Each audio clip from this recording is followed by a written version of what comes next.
Hola a todos y bienvenidos un día más a nuestro programa de Idearamos en Spreaker. Hoy tenemos con nosotros a Jordi Blasco, socio y fundador de Ars Corporate, una boutique de M&A especializada en compra, venta y fusiones de empresas. Hola Jordi, muchas gracias por estar aquí. Un placer, Marta.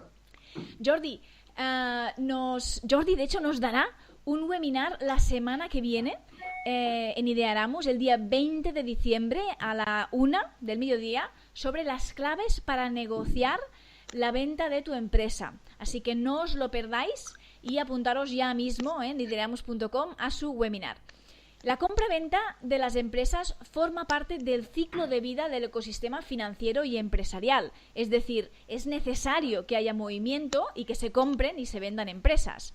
Jordi, ¿cómo está el mercado de compra-venta de empresas en España? Bueno, pues está relativamente animado. Evidentemente, contestar en términos generales es complicado porque cuando hablamos de compra-venta de empresas estamos hablando de todo el ecosistema, como tú mencionabas, es decir, desde startups hasta compañías que son compradas por una multinacional. Por tanto, estamos hablando de muchos ciclos distintos, muchos momentos distintos del ciclo de vida de una empresa y muchos tamaños distintos también de empresa, con lo cual hablar en general siempre es peligroso. Pero yo diría que es un momento en el que se producen bastantes transacciones, especialmente en algunos sectores, como por ejemplo TIC, ¿no? IT,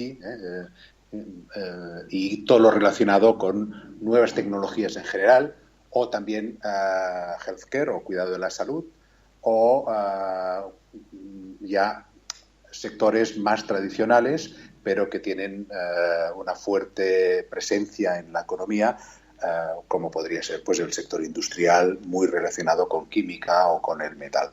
Pero en general hay bastantes transacciones. Si hablamos de startups o en compañías que están en fases iniciales, pues es evidente que en las dos grandes capitales españolas hay muchísimo movimiento. Incluso hay gente que habla, como seguramente todos sabéis, de una cierta burbuja de startups, ¿no? Y es cierto que hay mucha gente que intenta crear muchas compañías nuevas y busca inversión, y al final esto también es un proceso de compra-venta, aunque sea parcial, de la empresa, con lo cual podemos decir que el mercado está animado, aunque hay muchas más oportunidades que no se cierran que transacciones que culminan, sea con la compraventa total o parcial de la compañía. Claro, esto es interesante porque además lo que comentas, cuando un inversor entra en tu empresa, de alguna forma está comprando una parte de tu empresa, ¿verdad? Sin ninguna duda, está comprando una parte del capital. Lo que pasa que no se formaliza mediante una compra-venta de acciones o participaciones, sino que se formaliza mediante una ampliación de capital. Es lo que llamamos una operación de money in, ¿no? De poner dinero en la compañía. Pero al final lo que resulta de la ampliación de capital es que una parte de ese capital no es de los fundadores, sino que es de los inversores, sean financieros o de otro tipo. Con lo cual, pues ha cambiado de manos una parte alícuota del capital, un porcentaje del capital. Por tanto, yo lo considero como una compraventa parcial de la empresa, sin duda. Perfecto. ¿Cuál sería el mejor momento para vender y cómo identificar este momento? Sé que muchas empresas, pues quizá cuando montan una empresa no piensan en vender o no quieren vender su empresa, pero sí que es verdad que es una realidad que cuando uno tiene un inversor privado tiene que realizar un exit, una salida para este inversor, o pueden haber diferentes casos en los que pues uno tenga que vender su empresa. ¿Cuál sería el mejor momento para hacerlo y cómo identificamos ese momento? Efectivamente, si hablamos de una empresa de reciente creación, va a necesitar capital para desarrollarse. Y ese capital, si tiene mucha suerte, porque encaja su producto o su servicio con una necesidad muy importante en términos de volumen y también de margen en el mercado, pues ese capital lo puede conseguir, digamos, operando. Pero lo más normal será que necesite capital externo para crecer. Y obviamente se pueden recibir ayudas de los típicos familiares, amigos y locos, ¿no? O bien de business angels, pero al final, si uno tiene que tener capital, captar capital en la compañía, va a tener que vender. y por tanto en ese momento, que tenga una parte de la compañía me refiero, y por tanto en ese momento lo que tendrá que demostrar es que la compañía, al menos en la fase en la que está, puede ser viable. Por tanto, ¿cómo identificar el mejor momento para una startup? Hombre, hace años los capitalistas de riesgo, los venture capitalists o incluso el private equity, entraban en startups solamente con un business plan, ¿no? Con nada más que un business plan. Es decir, la compañía no existía más que en el business plan, como una proyección. Yo creo que cada vez es menos frecuente que se pueda dar este momento. Yo diría que para una startup lo ideal es demostrar que existe mercado, demostrar que existe una compañía que, aunque pueda tener una dimensión muy pequeña, sea relativamente viable. Si uno está facturando, tiene muchas más posibilidades de, aunque sea poco, tiene muchas más posibilidades de tener capital externo que invierta en la compañía. Si uno no está facturando, es muchísimo más difícil porque todavía se tiene que demostrar la viabilidad del concepto. Con lo cual, para fases tempranas, yo lo que recomiendo es prototipar el modelo de negocio. Es decir, no solamente los productos y los servicios, sino montar la empresa, aunque sea a pequeña escala, para demostrar que con una inyección de capital la podemos llevar al siguiente escalón.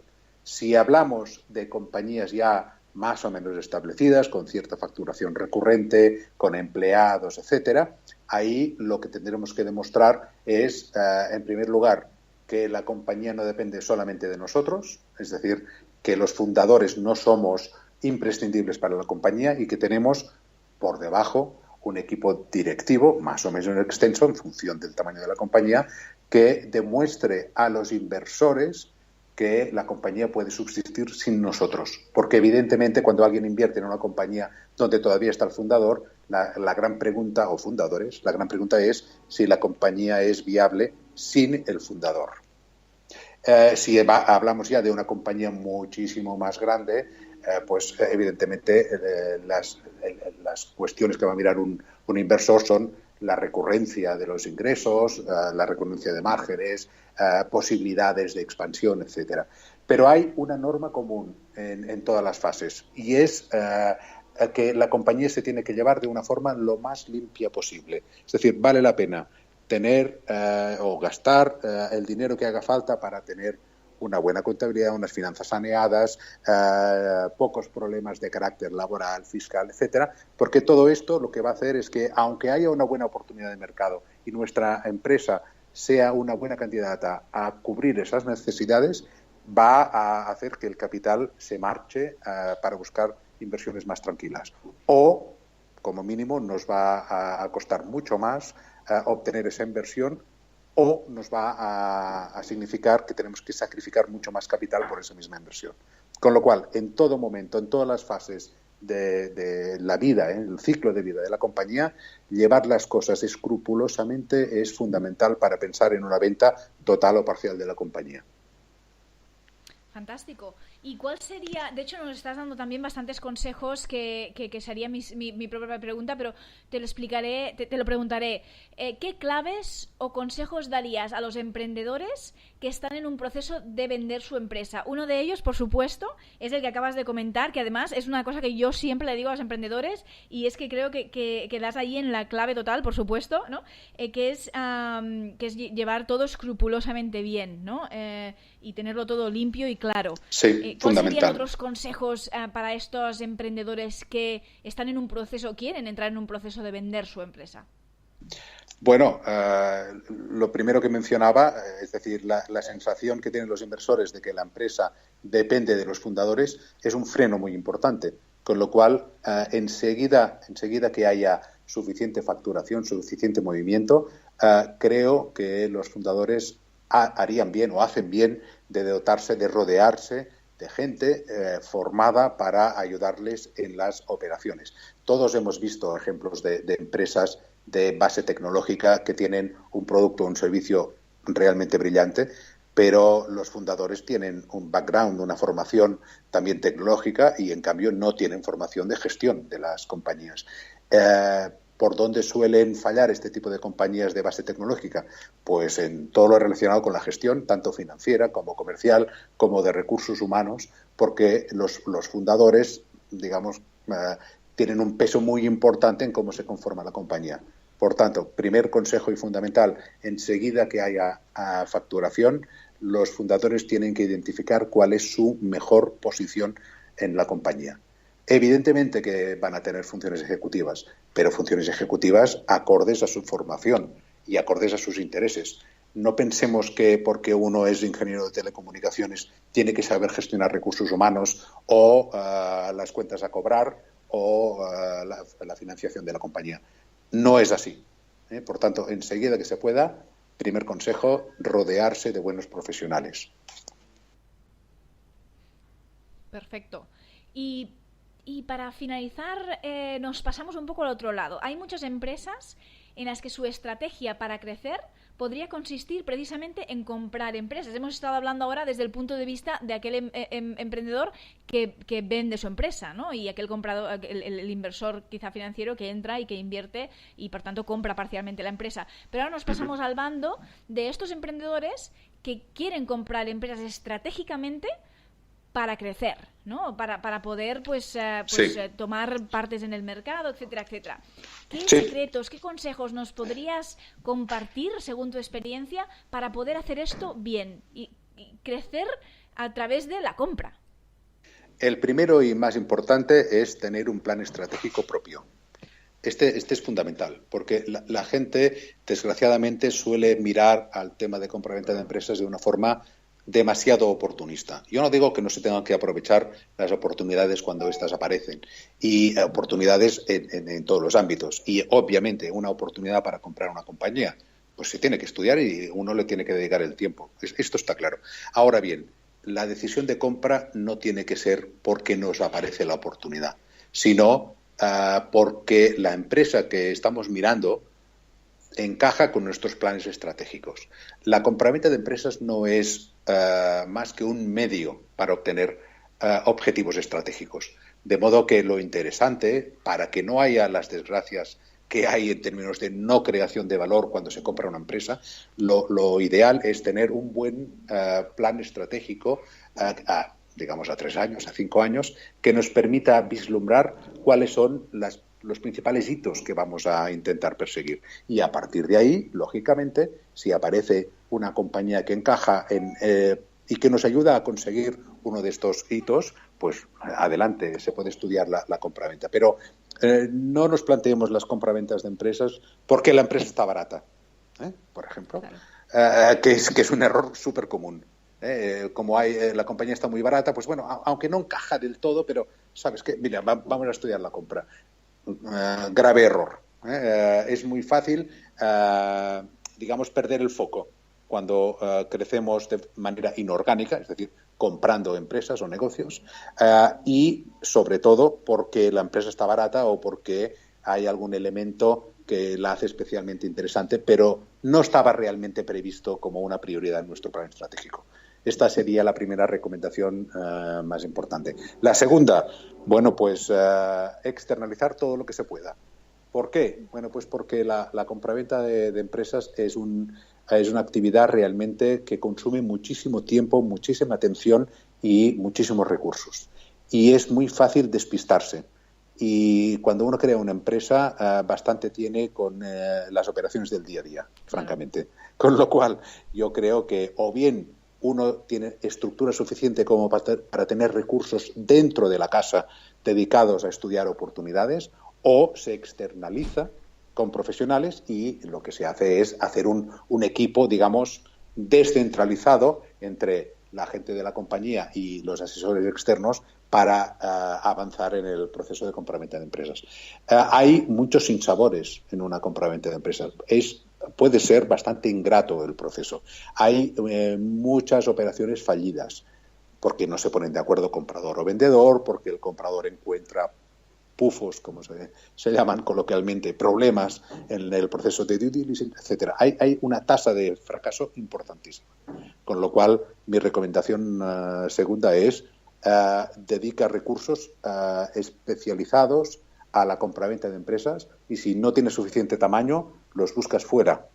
Es mucho más razonable actuar así que despistarse del día a día. Diría que estos son los dos principales consejos que daría a priori cuando uno se plantea salir a comprar.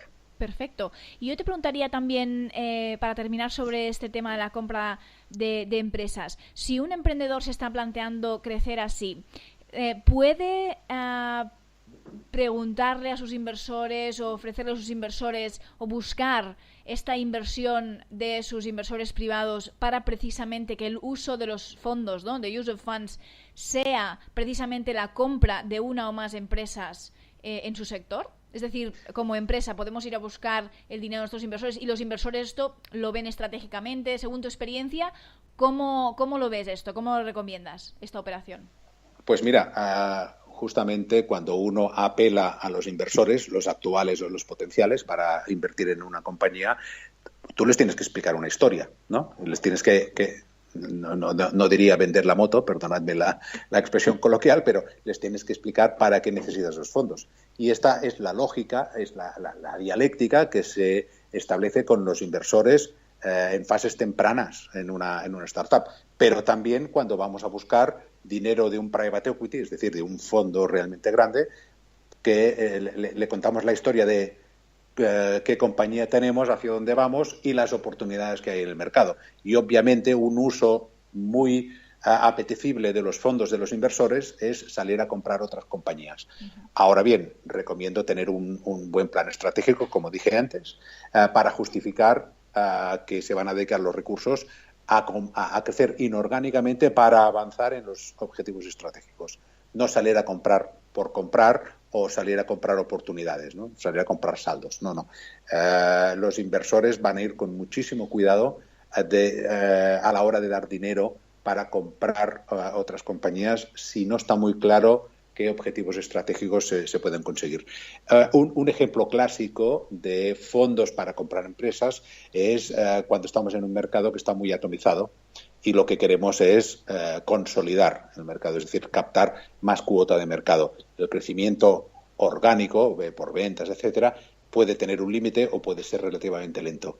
Y, en cambio, tener capital para comprar a nuestra competencia es una manera muchísimo más rápida de captar cuota de mercado. Y esto gusta a los inversores. De hecho, gusta a los inversores, y no solamente cuando estamos hablando de empresas digamos, jóvenes, sino también empresas maduras.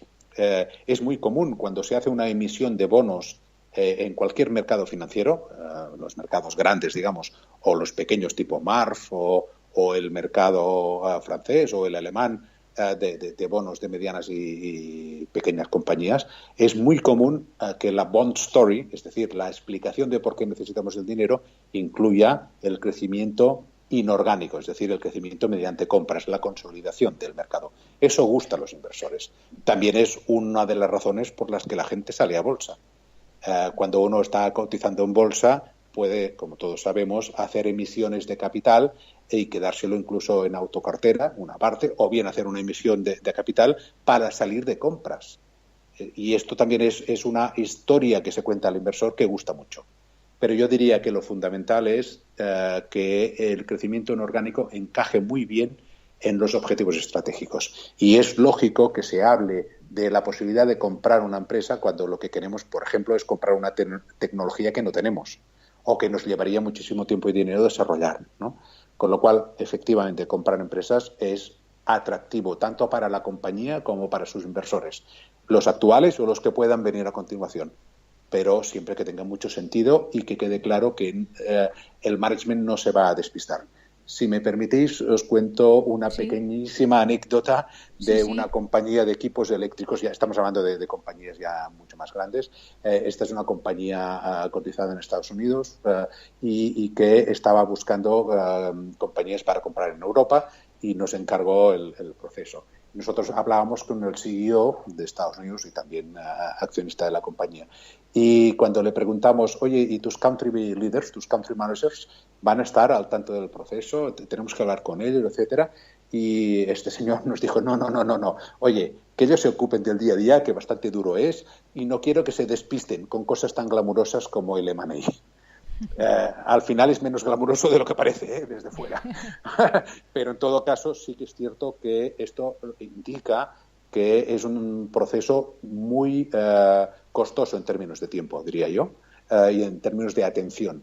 Con lo cual, fijaros, una compañía multinacional que tiene muchas capas distintas de ejecutivos a nivel global, pues piensa en esos términos. De las fusiones y adquisiciones se encarga el CEO y el jefe de desarrollo corporativo, pero los managers de cada uno de los países no están involucrados hasta que no se tenga que integrar la compañía comprada, porque se distraen, en opinión de este CEO, ¿no? Claro. Y creo que esto pasa a todos los niveles, desde una compañía multinacional hasta una compañía pequeña o relativamente pequeña que se pueda plantear el crecimiento orgánico. Es fácil despistarse. Igual que es muy fácil cuando se va a buscar inversores para nuestra empresa, es decir, que queremos hacer una ampliación de capital y que vengan inversores.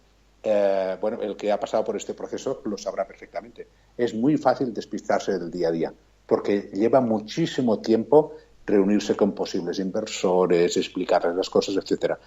Siempre que se pueda. Trabajo full time al final. Full time, exacto. Sí. Por eso yo creo que o uno tiene los recursos internos o tiene que pensar muy bien qué es lo que hace, digamos, el fundador o los emprendedores y qué es lo que hacen profesionales externos que le puedan ayudar. Y pueden ser, de hecho, su departamento de expansión externalizado.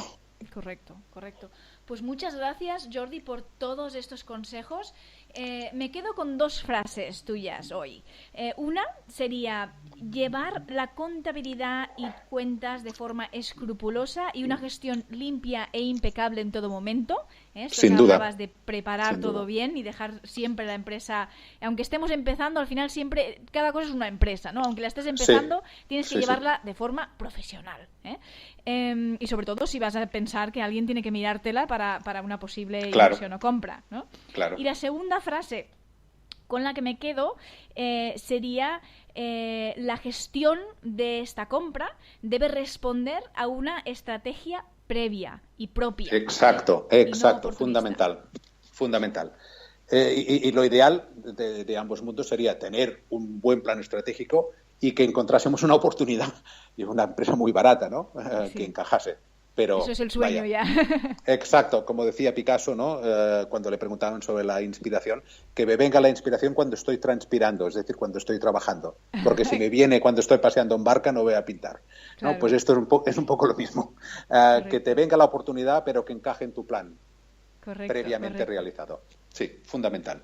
Fantástico, pues muchísimas gracias, Jordi. Acordaros que Jordi conducirá un seminario online en Idearamos el día 20, la semana que viene, a la 1 en idearamos.com. Claves para negociar la venta total o parcial de tu empresa. No os lo perdáis, os esperamos allí. Nos vemos como siempre en Facebook, en YouTube, en Instagram y aquí en Spreaker. Hasta pronto y como siempre os digo, bueno, seguir luchando. Un abrazo a todos y nos vemos en las redes sociales. Gracias.